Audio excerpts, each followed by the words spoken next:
Why are Lay's potato chips not popular in Korea? Because they have more flavorful lotus root chips, and it's a more complicated process than potato chips. This Korean factory has 2,000 acres of lotus root fields. In May of every year, workers put on waterproof suits to pick out the lotus root from the mud and cut off the smaller ones.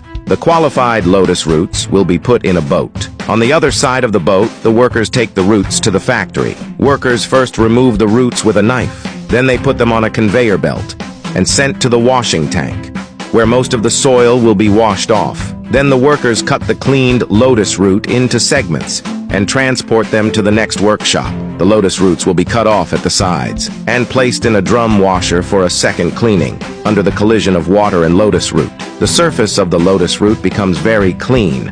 At this point, the lotus root can be sliced. As the root enters the tube, the rotating blade slices the lotus root evenly and then falls into the pool of water below.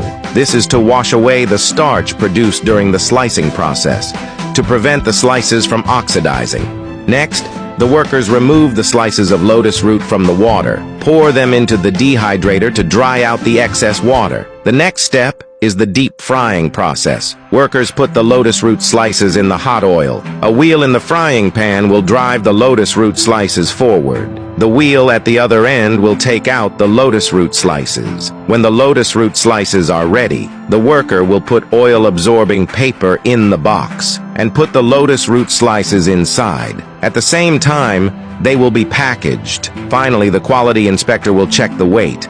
After passing the test, they are ready to be sold. What do you think of this factory?